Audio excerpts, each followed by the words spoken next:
Hi പ്രിയമുള്ള സുഹൃത്തുക്കളെ, മതത്തിൻ്റെ വിഷയം വരുമ്പോൾ നമ്മുടെ കാക്കമാരെല്ലാവരും ഒറ്റക്കെട്ടായി നിൽക്കും. ഇസ്ലാം മത വിമർശനം കുറച്ച് കേരളത്തിൽ കൊടുമ്പിരി കൊണ്ട സമയത്ത് ജമാഅത്തെ ഇസ്ലാമിയും സുന്നിയും മുജാഹിദും അഹമ്മദിയാക്കളും പോപ്പുലർ ഫ്രണ്ടും SDP-യും EK-യും AP-യും എന്നുവേണ്ട ഔദ്യോഗിക വിഭാഗം സുന്നികളും മുജാഹിദും ജമാഅത്തും അവരിൽ നിന്നും സ്പ്ലിറ്റായി പോയ സകലമാന കാക്ക സംഘടനകളും ഒരുമിച്ച് നിന്ന് ഒരു മുസ്ലിം ഐക്യ സംഘം രൂപീകരിക്കും. എന്നിട്ട് വലിയ ഒരു സമ്മേളന നഗരി രൂപപ്പെടുകയാണ്. ആ സമ്മേളന നഗരിയെ കണ്ടക്ട് ചെയ്യുന്നത് MM അക്ബറും സംഘവും. പരസ്പരം ഒന്ന് കണ്ടാൽ മുഖത്ത് നോക്കാൻ മടിക്കുന്നവർ, മുൻപല്ലുകൊണ്ട് ചിരിക്കുകയും അണപ്പല്ലുകൊണ്ട് കടിച്ച് ഞെരിക്കുകയും ചെയ്യുന്ന രൂപത്തിൽ ഉള്ളിൻ്റെ ഉള്ളിൽ പക സൂക്ഷിക്കുന്ന ഈ വിഭാഗം ഒരുമിച്ചൊരു കുടക്കീഴിൽ ഒരു വേദി പങ്കിടുകയാണ്. എന്തിന്? ഇസ്ലാം മത വിമർശകരെ ഒതുക്കണം. ആശയപരമായിട്ട് എന്തായിരുന്നാലും കഴിയില്ല. കാരണം അതിനെന്തെങ്കിലും അറിയണ്ടേ? ഖുർആനും ഹദീസും ഇങ്ങനെ തന്നെ നിൽക്കുമ്പോൾ ആശയപരമായി നമ്മളോട് പൊരുതി ജയിക്കാൻ പറ്റില്ല. നമ്മൾ ഖുർആനും ഹദീസുമാണല്ലോ പറയുന്നത്. ഖുർആനിൽ പറഞ്ഞിരിക്കുന്ന, ഹദീസിൽ പറഞ്ഞിരിക്കുന്ന വസ്തുതകൾ എണ്ണി എണ്ണി പറഞ്ഞ് ചില വിഷയങ്ങളും വിമർശനങ്ങളും ചോദ്യങ്ങളും ഉന്നയിക്കുമ്പോൾ അതിന് മറുപടി പറയാൻ അറിയണമെങ്കിൽ പഠിക്കണം. അതല്ലെങ്കിൽ നമ്മൾ പറയുന്ന ഉന്നയിക്കുന്ന വസ്തുതകൾ അതിനകത്ത് ഇല്ല എന്നവർക്ക് തെളിയിക്കണം. അതിന് കഴിയില്ല, കാരണം സ്പഷ്ടമായും അതിനകത്തുണ്ട്. അതല്ലെങ്കിൽ ഖുർആൻ പരിഭാഷ നമ്മൾ വായിച്ച അർത്ഥം അങ്ങനെയല്ല എന്ന് തെളിയിക്കണം. അതിനും കഴിയില്ല, കാരണം അർത്ഥം അങ്ങനെയാണ്.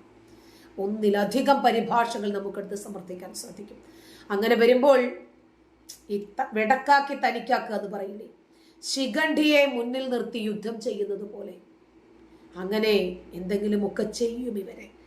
ആശയപരമായി പരാജയപ്പെടുത്താൻ സാധിക്കില്ല എന്ന് മനസ്സിലാക്കുമ്പോൾ അനാവശ്യങ്ങളും ഇല്ലാക്കഥകളും പറഞ്ഞ് പ്രചരിപ്പിക്കാൻ എവിടെ നിന്നെങ്കിലും ഏതെങ്കിലും ഒക്കെ ബലിയാടുകളെ കൊണ്ടുവന്ന് നിർത്തും. കുറച്ച് കഴിയുമ്പോൾ അവരും സമൂഹത്തിൽ പരിഹാസ്യരായി തീരുമ്പോൾ അവർക്കും മനസ്സിലാകും നമ്മളെ ഇവർ മുതലെടുക്കുകയായിരുന്നു എന്ന സത്യം. ചില സിനിമകളിലൊക്കെ നമ്മൾ കണ്ടിട്ടില്ലേ, ഗുണ്ടകളും തന്നെ പരസ്പരമാണ് പോലീസുകാർ ചേർത്ത് വിടുക. കാരണം അവരെ എതിർക്കാൻ ഇവർക്കേ കഴിയൂ, ഇവരെ ഒതുക്കാൻ അവർക്കേ കഴിയൂ. ഇവർ രണ്ടുപേരും തമ്മിലടിക്കുമ്പോൾ ആ ചോര കുടിക്കുന്നത് എന്ത് തന്നെയായിരുന്നാലും മറ്റേ വിഭാഗത്തിന് സന്തോഷമുണ്ടാകുന്ന കാര്യമാണ്. ഈ രണ്ട് വിഭാഗങ്ങളും കൂടി തമ്മിലായിക്കോളുമല്ലോ.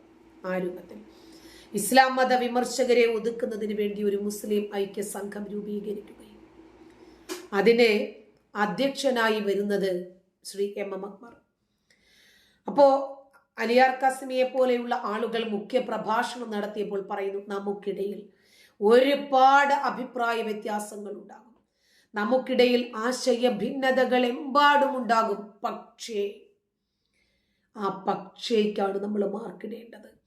ഇസ്ലാമിനെ വിമർശിക്കുന്നവരെ നമ്മൾ പൊതുശത്രുക്കളായി കണക്കാക്കണം, അവരെ നമ്മൾ എതിരിടണം. ജുമുഅ കുത്തുബകളിൽ നമ്മുടെ വീഡിയോസ് കാണരുത്, നമ്മളോട് ചോദ്യങ്ങൾ ചോദിക്കരുത്, നമ്മുടെ കോളുകളിലേക്ക് അവർ വരരുത് എന്നൊക്കെ ഉപദേശിക്കണമെങ്കിൽ എന്തിനാ ഇവർ ഭയക്കുന്നത്? ആ ഭയമുള്ളത് കൊണ്ടാണല്ലോ ഉന്നയിക്കുന്ന വിമർശനങ്ങൾക്ക് മറുപടി ഇല്ലാതെ വരുന്നത്. ഒതുക്കണം, പറ്റില്ല. കാരണം എന്തൊക്കെ പറഞ്ഞാലും ചെയ്താലും നമുക്ക് പറയാനുള്ളതും ചെയ്യാനുള്ളതും ചെയ്തുകൊണ്ടേയിരിക്കും. സോഷ്യൽ മീഡിയയാണ്, നമുക്കറിയാം, പരവതാനി വിരിച്ച പാതയല്ല. ഇതിനകത്ത് നമ്മൾ നിൽക്കും തോറും ഫോളോവേഴ്സ് കൂടും തോറും നമുക്ക് ഉത്തരവാദിത്വം ഏറെയാണ് വരിക. അപ്പോൾ ഇവരെ എതിർക്കുന്ന ആളുകൾ എല്ലാവരും ഒറ്റക്കെട്ടായി നിൽക്കും. ആ എതിരിടുന്ന വിമർശിക്കുന്ന പൊതുശത്രുവിനെ നേരിടുന്നതിന് വേണ്ടി. നോക്കിക്കോ, അബ്ദുള്ള തന്നെ ആ വിഷയം പറയുന്നുണ്ട്. ഇന്ത്യയുടെ സഹായമില്ലാതെ ബംഗ്ലാദേശിന് അതിജീവനം സ്ലോ ആണ്. അതെ,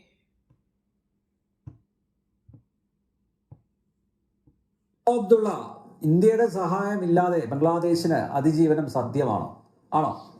ആണ്. ആണോ?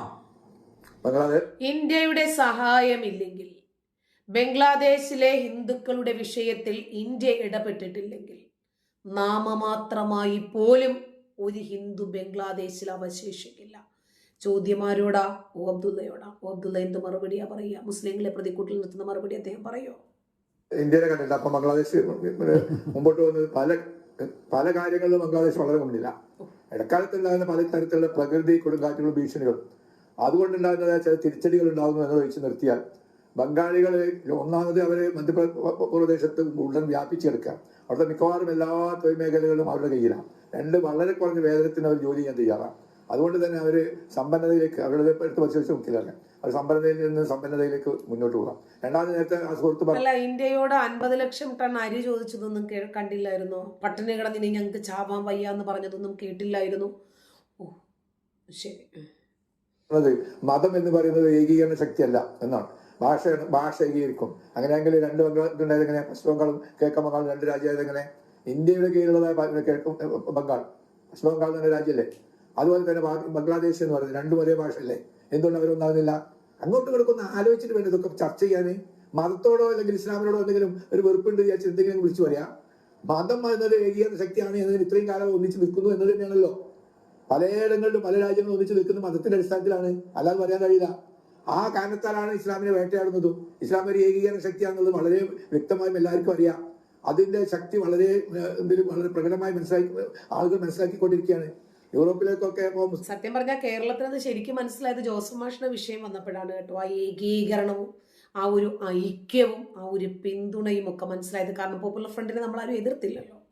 സ്ത്രീകൾ ചെല്ലുമ്പോൾ അവരെ പ്രത്യേകിച്ച് ശ്രദ്ധിച്ച് അവർക്ക് പൗരത്വം കൊടുക്കാതിരിക്കാൻ വേണ്ടിയും അവരെ തുരത്താൻ വേണ്ടിയും നാട് കടത്താൻ വേണ്ടിയൊക്കെയുള്ള ശ്രമങ്ങൾ നടന്നുകൊണ്ടിരിക്കുന്നത്. കാരണം അവർ ഏകീകരിക്കപ്പെടുന്നു. പാകിസ്ഥാനിൽ വന്നവരും ബംഗ്ലാദേശിൽ വന്നവരും ഇന്ത്യയിൽ വരുന്നവരൊക്കെ ഒന്നാവുകയാണ്. ശക്തി അതിലൊക്കെ വിശ്വാസമുള്ളവർക്ക്. പിന്നെ ഇവിടെ പോയിട്ട് സംസാരിച്ച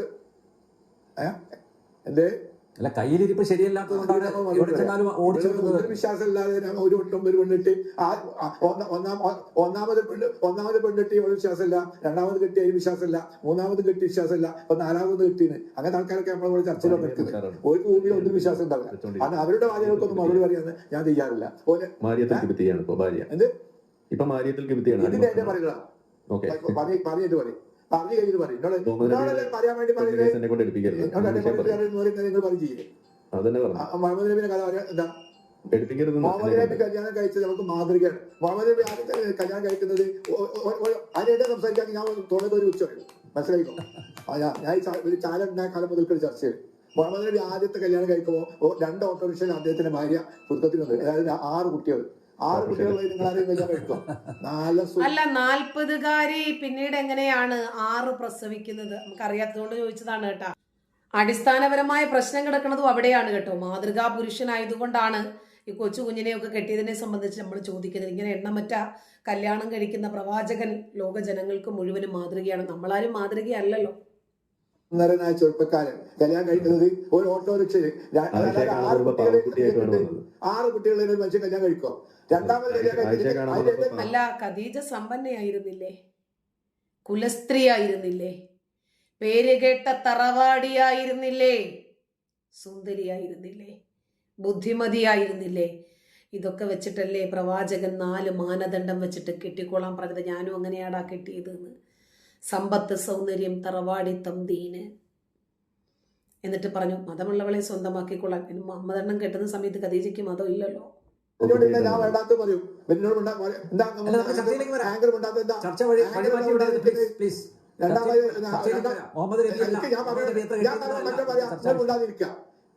ചർച്ചയിലൊക്കെ വരുന്നത് പ്രവാചകര്